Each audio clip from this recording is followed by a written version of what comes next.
ইলিশ নিয়ে যে তথ্য দেওয়া হচ্ছে, ইলিশ ভারতে রপ্তানি হচ্ছে না, বাংলাদেশের বাজারে ইলিশের দাম কমে গেছে, এবার দেশের মানুষ ইলিশ খেতে পারবে, এ ধরনের বিভিন্ন জিনিস চোখে পড়ছে। তো আমার মনে হয় এটা ওই যারা 1 কেজি 2 কেজি ওজনের মাছ খান, 1.5 কেজি 2 কেজি ওজনের ইলিশ খান, তাদের জন্য কমেছে। কিন্তু যারা আমরা বাংলার অতি দরিদ্র লোকজন, যারা 1 কেজি ইলিশে 6টি ইলিশ পাই অথবা 5টি ইলিশ পাই,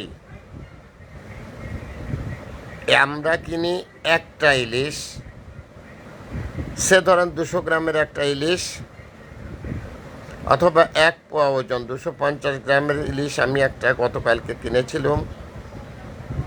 বছর একদিন না খেলে কেমন হয়, তো বছরের মাছ হিসেবে কিনতে আমার টাকা লেগেছে 200 টাকা, দ্যাট মিনস 800 টাকা কেজি। তাহলে যেহেতু আমি 1 পোয়া পেয়েছি, 250 গ্রাম, তাহলে 1 কেজিতে মাছ হচ্ছে 4টা।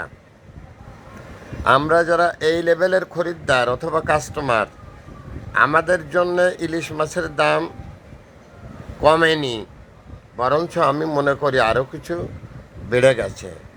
এই জন্যে যারা ইলিশ নিয়ে মিথ্যা তথ্য ছড়াচ্ছেন, আপামর জনসাধারণ যারা ঝাটকে কিনে খান,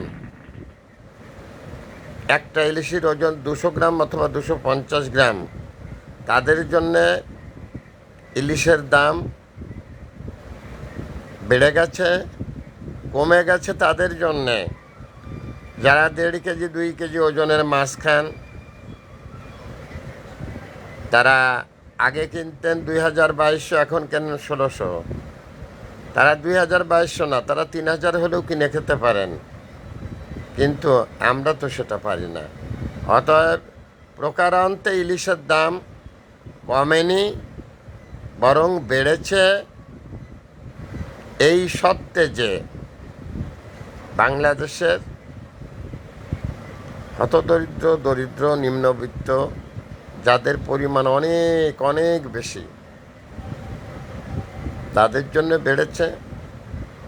আর যারা 1600 টাকায় কিনছেন বা 1800 টাকায় কিনছেন, তাদের 2200-2400 টাকা হলেও তাদের কেনার ক্ষমতা আছে। অতএব এদেশের মানুষ ইলিশের স্বাদ নেবে, বিষয়টা এত সহজ না, অনেক অনেক কঠিন। দিল্লি বহুদূর।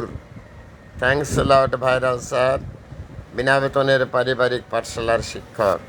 মোবাইল কন্ট্যাক্ট নং 01935204804। এটা আমার বিকাশেরও নাম্বার।